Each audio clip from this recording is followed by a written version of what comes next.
Good morning, everybody. Can we pick topics or what? Uh,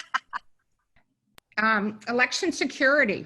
Welcome to our September 24th breakfast briefing for Represent PA. If you don't know me, I'm Christine Jacobs, and I'm the Executive Director of Represent PA.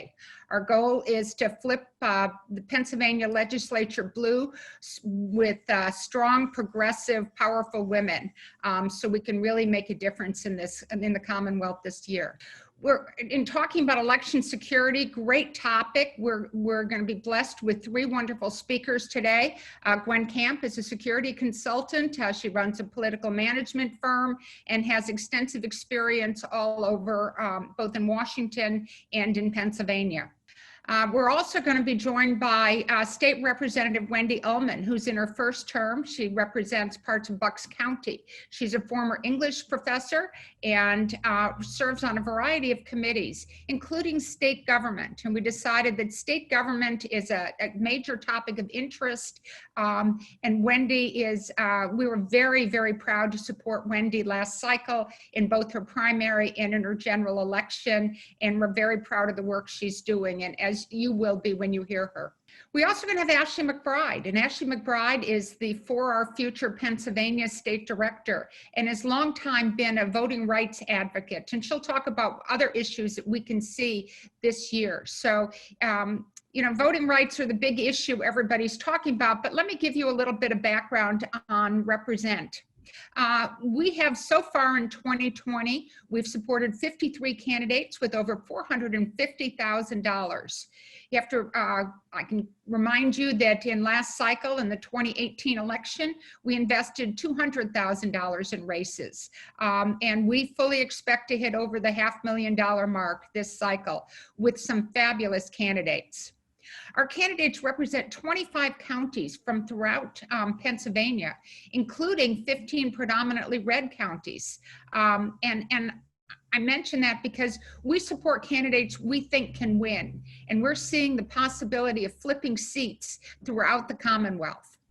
We believe that unless we take a statewide view, many of the founders of this organization, we're from the Philadelphia area, but we believe that we need to take a statewide view because I'm always going to be represented by a Democrat from where I sit in Philly. But I want to make sure that my voice and the voices of all the many, many women who support us are going to be heard in Harrisburg. And that only happens if we flip the legislature. Some of the things we're proud of so far this cycle are that several candidates have told us that they are the reason that they've made it to the fall ballot. You know, we need to flip 9 House seats in order to take the majority, and we're aiming to flip at least 4 Senate seats. 4 will take us to a tie, which can be, you know, and the tie can be decided on by John Fetterman. 2 of our Senate candidates, Janet Diaz and Julie Slomski, both had competitive primaries, and they've told us that without Represent support, they would not have made it to the fall ballot. You know, I mentioned that Wendy Ullman is on. We supported Wendy in her primary last cycle, and she won by, I think it was 80-something votes in her primary, and then went on to win the general election. In addition to providing candidates funding, we provide a sense of community for all of the women running for office and a culture of trust, in addition, as I said, in addition to our dollars. We've heard great stories from many of the candidates on things that have been said to them on the campaign trail, and we give them a forum for doing that. We believe in these women, and we go by the password that women have a chance if we give them a chance. The other thing you should know is why, you know, when we talk about why women, let's look at this slide. These are the women that we're supporting this year. Don't you think Ruth Bader Ginsburg would be very proud of this work? Because of her work, because of her pioneering work on equality for women, these are the kind of women that we're getting to run for office. We're very proud, as I keep saying, we're very proud of this movement. Going into the 2018 elections, women were only 18% of the seats in Harrisburg between the House and Senate, 18%. And it had been roughly that level for several cycles. After the 2018 election, we went from 18% women to over 26% women in our state legislature. And that's made a huge difference. Women are now in leadership roles on the Democratic caucus. They are speaking out on issues of importance. After this cycle, with the help of these wonderful women you see here, we expect that the legislature will go over 30% women after the 2020 election. And very importantly, the Democratic caucus in both the House and in the Senate will go to about 40% women. Don't you think our voices will be heard then? We maintain a list of what we call our big issues in the state, and we have a long list of issues related to education and the environment and things that we think are important to us and that don't get enough play in the press. And so you don't really realize how poorly the legislators in Harrisburg are representing you. The one that I usually cite first is that Pennsylvania has the biggest discrepancy in funding between rich and poor school districts in the entire country, because of the way we primarily rely on property taxes. That is not right, and that is not what we want for this Commonwealth. But when you look at what's going on in elections, dark money continues to pour into Pennsylvania. We have no spending limits on no campaign limits on how much money special interest groups and individuals can give to candidates in Pennsylvania. No limits. The legislature acts in the way of big business. And we actually had the head of the Labor and Industry Committee in the House say that it is not the government's job to keep us safe. It is not the government's job to keep us safe. I think that should be a surprise to all of you to know that that's not their job. And this was in a discussion about the pandemic. There's been a lot of discussion about Pennsylvania elections in the news. These are just headlines that I took out of the Inquirer recently. Many Pennsylvania election rules are still up in the air with 2 months to go because of what's going on between the legislature and the courts. Now, we believe that happily that Trump's war on mail-in voting suffered a setback in Pennsylvania. But if you've been listening to the news the last few weeks and the last few days, we're heading into troubled times. Republican lawmakers slammed the PA Supreme Court rulings on election, and they said it's about allowing one party to steal this election, where we really believe that having everybody vote should be the goal of all Pennsylvanians, and indeed all American citizens. And so what I'd like to do right now is, I've made some comments about the Pennsylvania legislature as part of this discussion, but what better person to hear it from is State Representative Wendy Ullman, who's on the State Government Committee for the House. And she can tell you what it's like trying to make sure that the vote is defended and where these laws stand currently in the legislature. Wendy, thank you for joining us. Thank you for inviting me, Christine. This is timely in the extreme. I have the privilege, responsibility of serving on the State Government Committee, which is ground zero for all things dealing with voting and law changes. And it is a unusually rancorous committee. But at the same time, I think good things had the potential. So I'm just going to run through this in terms of what was done, what was attempted to be done with the issue of voting reform to make voting both easier and more secure in Pennsylvania. Part of the problem came because we didn't have all the important data on how well things were working until after the primary, which did not happen until early in June, which was much delayed. At that point, we all on that committee realized that there were improvements that were necessary to make it easier to vote and appropriately secure to vote with either mail-in or it's still tagging along absentee ballots. And we were very hopeful in July or end of June, mid-June, we had a big planned committee meeting to discuss a bill which was put forth, I believe it was chaired by Garth Everett, the Republican chair, that was going to be specifically on voting reforms that would address the shortcomings that we all saw during the primary. Unfortunately, it turned into not something to deal with pandemic issues, but with political issues. What we were presented with was the potential for voting reform without any details, and the promise that we would have meetings over the summer to hash out several important issues. We discussed issues in that June meeting. There were plans. In fact, the Democratic committee people talked and worked among themselves, trying to collect information so that we would be prepared over the summer to present a basically agreed to filled out omnibus bill, which would address shortcomings which needed to be addressed. It was a good idea. At the same time, there was a generous element of suspicion. So it passed on a party line vote. That the basic bill passed with the discussion that amendments would be added. It was 15 to 10, 15 Republicans, 10 Democrats against. And then we were awaiting the discussions over the summer to add the amendments, which would flesh it out and be agreed upon as far as good things. The things that we wanted to have discussed were being able to open ballots before, mail-in ballots before Election Day. I want to be mindful of time.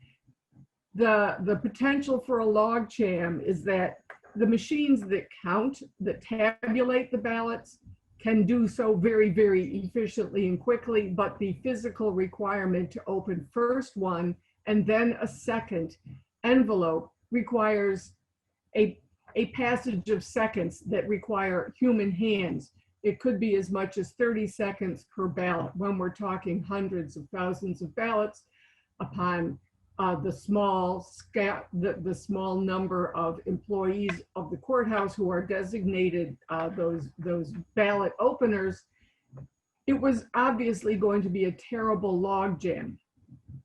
So we wanted that. We wanted to identify the information for every county about the ability to use drop boxes. Some counties use them, other counties did not. It should be consistent, it should be statewide, it shouldn't be left up to counties. The whole security envelope, we wanted to readdress. That means that when you vote by any way other than in person, 2 envelopes are required. And I know this is an issue that's still being talked about. It does give that level of security that the ballot, which has a scan, matches the security envelope, which has that scan, and then the outside envelope does not in any way identify it with the voter. So it is a level of security that I think we agree is necessary, but of course, people have to know that they have to put their ballot in an envelope and then in the next envelope. We wanted to have some discussion of signatures. I don't know about you, but I registered to vote in Pennsylvania. I'm thinking it was probably 1978. I can guarantee my signature has changed since then. In fact, I keep having to remember, did I use my middle name or my middle initial? We wanted clear language on making sure that we all agreed how to deal with signatures that did not match.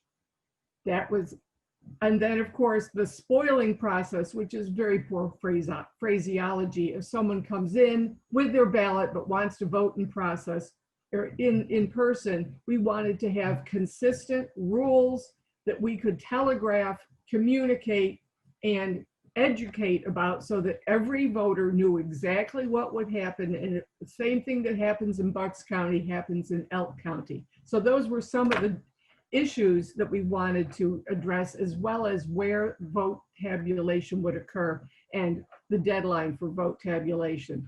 What happened was, although Democrats met in person, I personally brought I personally talked to my supervisors in my county and got different information together. We were not consulted, and we were presented with a very Republican skewed set of amendments, and given the traditional 24 hours to read, comprehend, digest, and vote on. And of course, every single amendment that the Republicans put up there passed, because that's how it works. So, and then the whole bill passed, and they had an amendment that basically tipped the whole thing on its head. So that's what happened. And the result has been that there's a lot of issues. I think one of the biggest ones is that in their bill, they made it sound good as voting reform, that yes, there is that 2-week provision under the bill that was passed, well, that was passed but then did not become law, was that there would be a 2-week period for opening the ballots that came in by mail, which is desirable. But along with that, there was the elimination of drop boxes and a completely new provision, which has credible potential for voter intimidation, is that of poll watchers. Poll watchers are people who have to be certified, and traditionally they have to be, I think at one point they had to be within the voting precinct congressional wise. I know it's for sure it's been the county. In other words, anyone in Bucks County can be a poll watcher and go watch as an observer in any polling place in Bucks County. This changed it so that anyone who is registered to vote in the state of Pennsylvania can be a poll watcher anywhere. So again, Elk County, hop in the car, come watch voting in Pennsylvania. This is part of the voter intimidation playbook used in the South to suppress voting. It's just unacceptable, unnecessary, so we voted against it. So the net result of this is massive confusion, misinformation, intentional disinformation, and sowing of distrust. The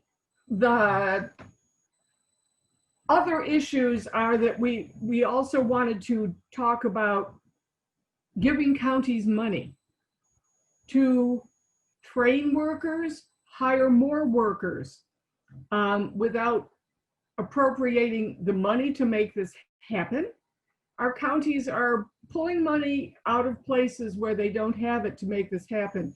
Our counties are unable to educate our voters because it is arcane. There are a lot of rules, and particularly the envelope within the envelope. They have to be educated on that. There's another area which is a potential challenge. If you vote in person, which we have always been able to do that, you get the ballot, you can vote in the courthouse and hand it back to the work. Well, obviously there's a great deal of control for that. But the rules are that when you go to a drop box, which in my county, and I don't know if this is happening elsewhere, there will be a sheriff or someone from some security person standing there so that those boxes are in fact secure. I have heard cases of people collecting for their family members, for their neighbors, and going and dropping them into the drop box. Well, that's not exactly kosher. You can't do that, and it could be challenged. And people don't know that. I mean, you could pick up your neighbor's mail and go down to your post office, but the rules are in those secure voting places, you can't do that. And there are legitimate historical reasons that this is a problem, and that's what we wanted to do, is to make sure that the rules were ironed out and that we had ample time to communicate. As it is, even from the state level, mostly we're communicating latest change, this is what it means, latest change, this is what it means, and the ability to give clear, simple repetitions of how to do this has been jumbled. We're still reeling from trying to get our ballots printed because of the recent Supreme Court ruling. So I think yeah. Wendy, do you think that this is, but we're still going to be able to, you know, what we're going to talk about for the rest of the call is how are we going to adapt to all of these changes that are coming? Is there something you want to make sure that our other speakers address in terms of calming people down? Tell them it is in fact safe. Tell them that they should vote by mail if that is safe for them to do. Tell them that there is a process. If they don't get their ballot in time, there is a process that can be followed. And just go to the polls, explain what the situation is, and a poll worker will accommodate their desire to vote. That there are ways to do it. Don't let it keep you home. And I see a lot of questions. Let's go on to the next person.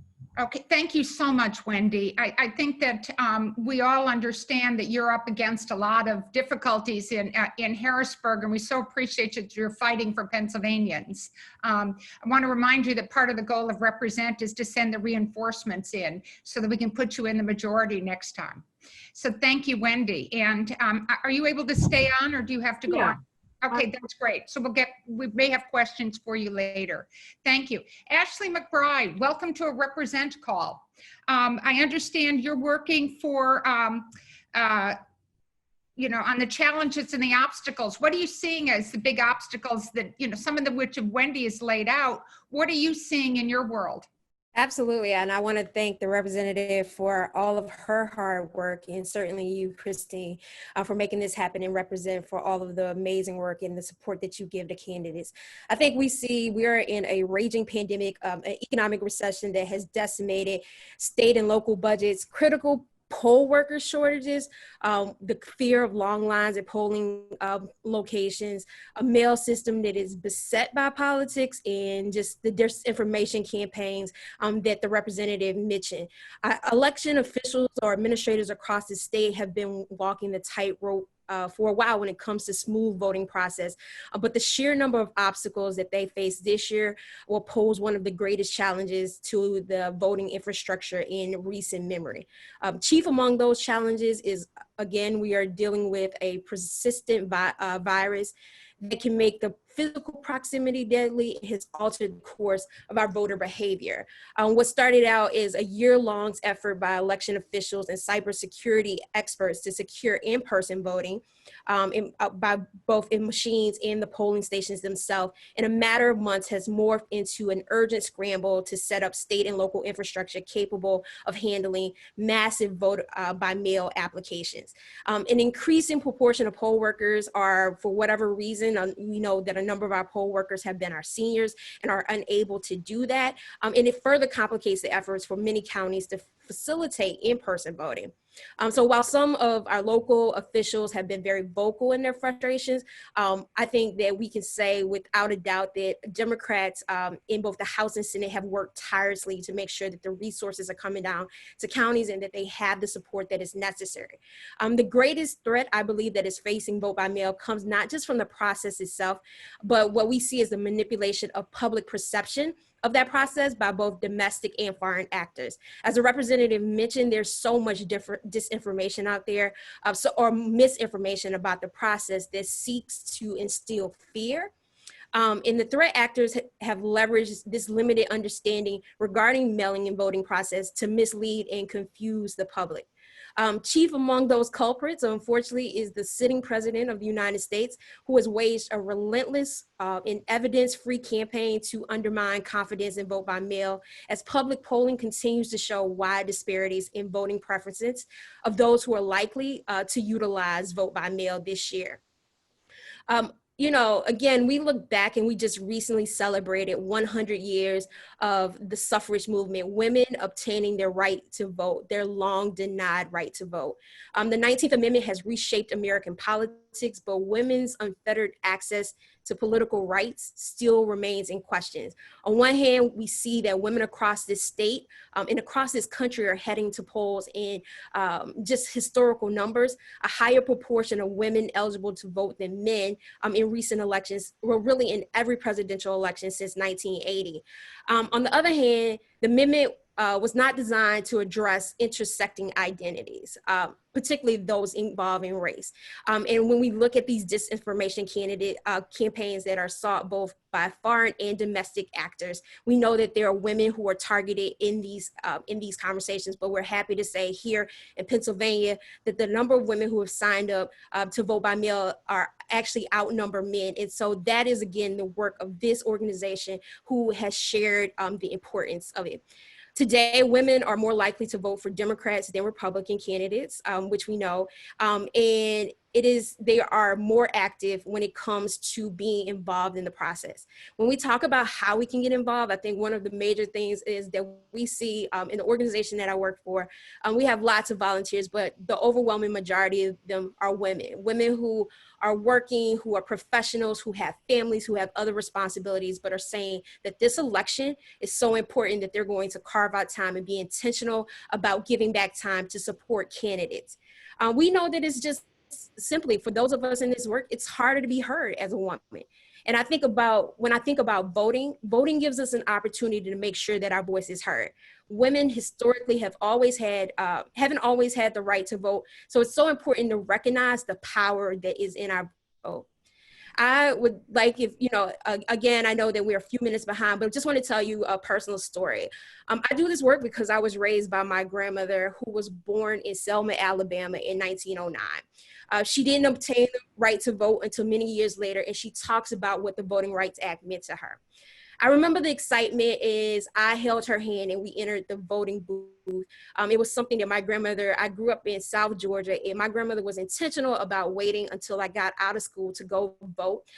In Georgia, they didn't close schools down for voting. And I remember holding her hand in what it is that she instilled in me. And I also remember the power of that little I voted sticker that so many people take for granted. And so I do this work because of her. And I'm invested in this fight because of her, because of my mother, because of my daughter and my nieces. I'm committed to the security of this election for the top of the ticket, yes, for Biden and Harris, but to make sure that we protect every woman we elected to Congress in 2018, for Nina Ahmad, for the protection of every Democratic female incumbent in the Pennsylvania House and Senate, for Julie, Emily, Melissa, Sharon, Michelle, Patricia, Brittany, Joanna, Nancy, Deborah, Anne Marie, and so many others. And so again, we want to join and represent. Thank you so much for all of the support and hard work. Certainly happy to answer any questions when that time comes. Oh, wonderful. Thank you so much for being with us, Ashley. One of the things that we at Represent talk about, have I asked for money yet in this call? We view it to be voting with your purse. You not only have to vote in person where your one vote counts, you not only have to volunteer for organizations to pull together friends and other people in the area to go vote and make sure that it counts, but you also have, if you're able to, you should vote with your purse.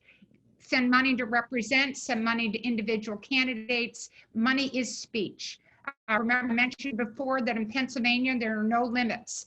In 2010, there was an organization run by the Koch brothers that sent a lot of money to Pennsylvania to try and influence the Pennsylvania State House elections, so that when redistricting happened after the 2000 census, Pennsylvania would go largely Republican in its representation, despite the fact that it's a 50-50 state in terms of registration. And they were very effective. We have to fight that in 2020. It's important. The Republicans are voting with their wallets. We can vote with our purses. And now I'd like to bring on Gwen Camp. And Gwen is going to talk to you about how secure should we feel. There was an article in the Atlantic yesterday that has us all, nervous. Chris Hayes talked about with the author of the article yesterday, all about what Trump's strategy is to invalidate the elections. Gwen, tell us we should be secure, feel secure. Tell us that we have people fighting for us so that as we go vote, our votes will count. Oh man, I mean, we have so many people fighting for us, and because of Represent, we have this community, right? So one thing I think to remember is when we are contributing to, every day is going to be a nightmare story. Every day from here until December, until Inauguration Day, is going to be a new nightmare story. And we have to get right with ourselves, because you know that you are the people that your family, your communities look to, because you're an expert. You've been doing this work for a long time. When we contribute to the confusion, we are using the Trump-Putin talking points. Like Vladimir Putin down to Donald Trump should not be coming out of Represent Ladies' mouths. Like, that is not our job. So I think that Jamie has some slides if you want to pull them up, and I'll get us back on track for timing. No slides. Can I share mine? Okay. So yeah, let me just do it, because I do think we should move quickly. And I know, Chris, I am really amazed that you haven't asked for that much money yet. Okay, I blatantly stole some slides from other groups, because I also don't believe that any of us should be replicated. We should not be spending any of our time replicating great stuff.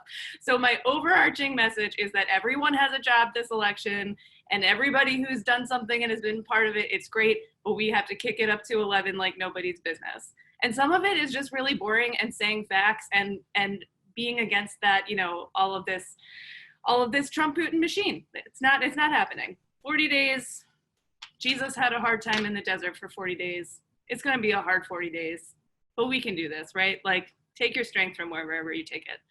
I think we've talked a lot about we don't need to scare everybody everything, but it is a really odd year. So I actually started this work back in February, in the before times, because I'm trained as an emergency manager. I spent 5 years in the Obama administration at FEMA trying to overhaul that. And we knew that from just Act 77, from just a lot of the wonderful women that you elected to county offices in 2019, new voting machines, new laws, new elected officials, just Act 77, they hired an emergency manager to come in and help with this, right? And that was like 6 disasters/crises to go. So I think Wendy has covered a lot of that. Ashley has flagged a lot of this too. But all of these things are things that we can break down into jobs. There's plenty of legal protections, and of course we don't need a law school lesson here. But one of the things I did want to shout out is all of the great work that's always been happening. So, we have the hotlines, we have the ACLU doing great work, we have Common Cause doing great work, we have the campaigns, but again, we're going to need some extra kicking it up. And so I have some asks. Of course, Chris is great at asking for money. I'm great at asking for action. So we will have places that that you can get involved, but also like everyone should also have a job. And I think one great way, when Audre Lorde used to start her speeches, a lot of times she would say, I'm doing my work and I'm here to make sure that you're doing yours. And I would just invite everyone to start every conversation you have for the next 40 days with her words, because that is true. We all have a job. So election protection, things we're very familiar with, still happening. I threw this one in before Breonna Taylor's ruling yesterday, which is so heartbreaking, just to kind of indicate how our voting here in Pennsylvania is a little bit different than everybody else's. So in PA, or in Philly, I live in Philly, so I do use a lot of examples here, but in Philly, we didn't even have ADA compliant polling places. Every polling place was not ADA compliant up until a couple of years ago. And the last few, we kept kind of saying like, this is wrong. This is a real problem. And we didn't actually get them ADA compliant until the new machines, which are giant and clunky, needed to be moved in. And then we needed curb cuts and ramps. So that's the kind of non-people focused voting setup that we have. So we're really trying to change that. And obviously all of the women that we help elect, getting into places like Wendy and being in that room. I mean, we've talked about, without a lot of these women sitting in these committees, we wouldn't even know what's going on. We just get to see the straight party line vote at the end. So really having people in those rooms is huge. And obviously with Breonna Taylor and that ruling yesterday that there's a charge for the drywall of the apartment, like, so we care about that more than a woman's life. Like, that's insane, but that's common all over the place, including how Pennsylvania voting laws are structured. So of course, COVID, of course, the new, these are regular county workers. They're normal people. Like, they did not sign up to be superheroes. So we have invested tens of millions of dollars from out of state into the counties. Democracy is messy on purpose. It's actually great that it's very decentralized. It's actually great that our counties run them themselves. It's also a little bit terrifying that the Commonwealth can only give us guidance or suggestions, right? Like, it would be nice to have some standards of excellence while maintaining that commitment to democracy being very localized. But I will tell you, through the Center for Tech and Civic Life, through the Center for Secure and Modern Elections, through the Zuckerberg-Chan Foundation, we are now up to like 25 that we've brought back into counties to do things like open those envelopes faster so there's not confusion, or the period of confusion is limited. So lots of folks are working on that. So don't stress about the things that you can't do, just think about the things that you can do. And it's probably going to be in your neighborhood and your family. The misinformation and disinformation is super real. And also, even this morning on the radio, the president's talking about election fraud, and the number of times that the reporters have to find a way to say which is untrue is getting very creative. So I really feel for our brothers and sisters who are reporters. General Assembly, obviously, as Wendy said, it would be great. It was so good to see for the primary that there was some general consensus around, I think it was like a third of all polling places pre-COVID were actually senior centers or retirement centers or retirement homes across the state. That's something that everyone can agree that would be super irresponsible to do, right? So they did come a long way in pulling off the primary, but I think, as Wendy kind of pointed out, we pulled off the primary. It's not the standard of excellence that we want to be at with November with all of these changes. So definitely, it's just us. We can't count on these Republicans in the state house and the state senate. It's just us, so we really have to organize on the ground. I'm going to be real with you. I don't think that we win this election unless it's a blowout. Like, that's what we're working with. There's no margin of victory that is too big. Like, we cannot eke this out by a 0.5 percentage point. We have to be talking to people who, for very good reason, do not trust voting by mail and other new systems. We have to be organizing in a pretty old school way, which can be really hard as we're doing it all through the Zoom. So super important deadlines. I just want to point out the golden window, we call it, the last day to register to vote, the last day to apply for a mail-in ballot. The ballots are going to start going out probably this week, even as early. Allegheny and Elk are going to be the first two.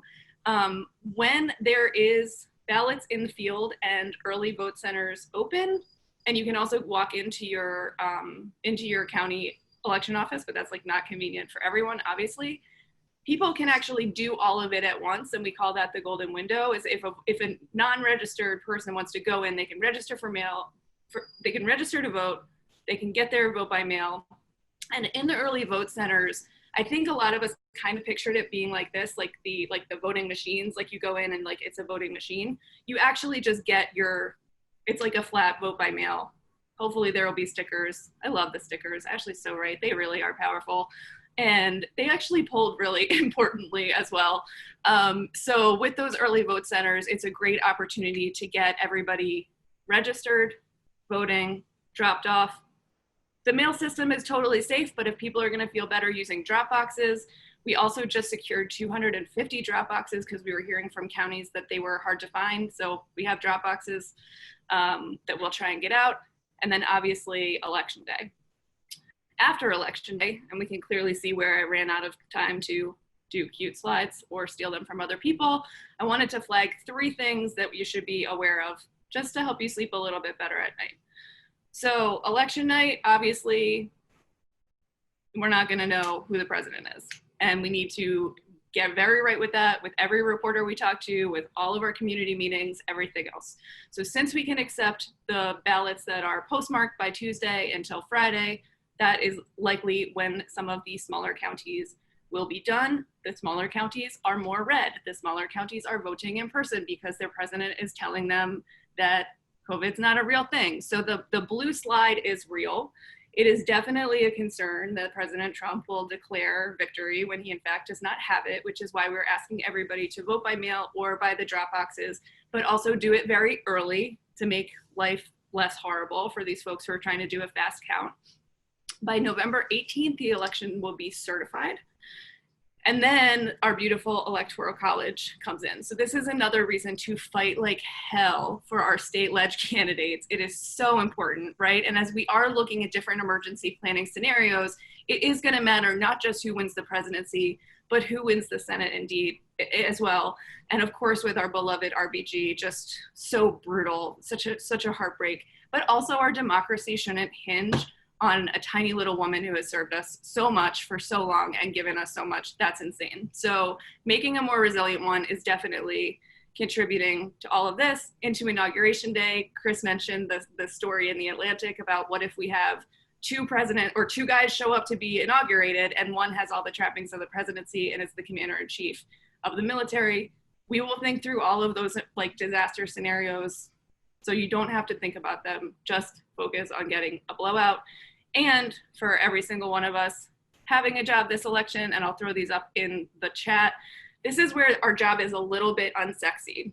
J.J. Abrams, that's the guy who directed Star Wars. J.J. Abbott was Governor Wolf's press secretary.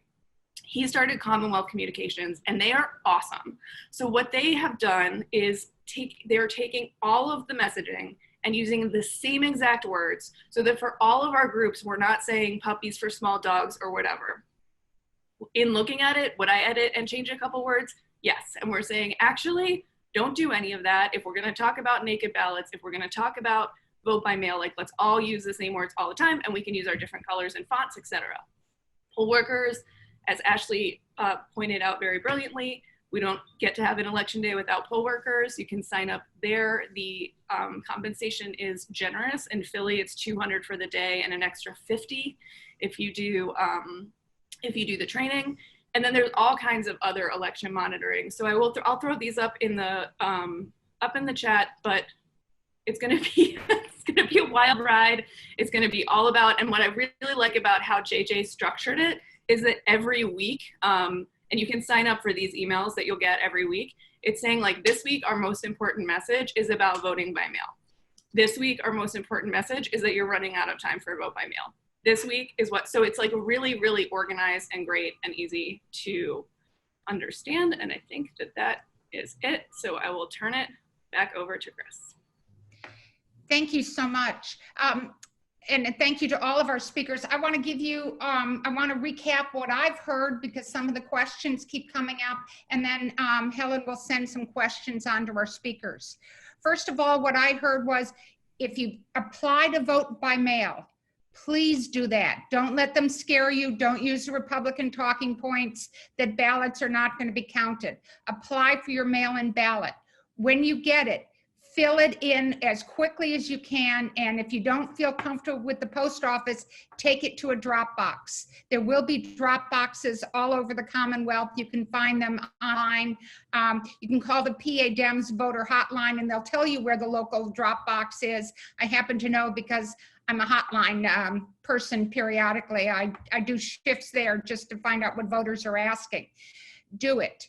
Don't let them scare you away from voting by mail. In Pennsylvania, you cannot, as Gwen said, in Pennsylvania, you cannot, quote, vote early. You don't get to go into and see a place, a normal election machine. But what you can do is go in, and if you haven't received your mail-in ballot, you can go and request one in person and fill it out and put it in a drop box right there. The value of doing that early is that one of the scary things will be is if at the time of the election, ballots are continuing to come in by mail. Those are the things that there's going to be a lot of dogma about. This is terrible. We can't count these. These are after election votes. If you get it in by early and your voting people have it, they will have it in their hand and they can get ready to count it. And so they can say, I have 417,000 ballots sitting here and to be counted, and that solidifies their position that these are valid ballots. You have to turn in, if you're going to drop it off in a drop box, it has to be in the county where you're registered. You can't decide, hey, I'm traveling past this drop box in a different county. Take it to your county so it will be counted by them and it will be in the right place. If you apply by mail but you do not receive your ballot in time, well, first, if you apply by mail and you have your ballot and for some reason you just feel like going into a voting booth, take that ballot with you to on your election day and hand them the unfilled in ballot on election day, and you can vote as a regular voter. If you have filled it in and mailed it in, but you're not sure it counted, this is the things that Donald Trump talked about, the double voting. If you've mailed it in, you can't decide to go in and vote in person. If you haven't received it and you go, but you don't have it in your hand, at the voting booth, they will give you a provisional ballot, but you won't be counted until they've checked to make sure you didn't fill in your voting. You can also, once you mail in your ballot or drop it in a drop box, you can trace it. You can go online to Votes PA and find out if they've received it. All of these things are designed to make you feel better, to make you feel secure. There are people like Gwen and so many other people throughout the county. There's going to be state legislators fighting for these things, Gwen and throughout the state, who are going to be fighting these things after the fact. But what we have to do is make sure that before the election day, we all vote.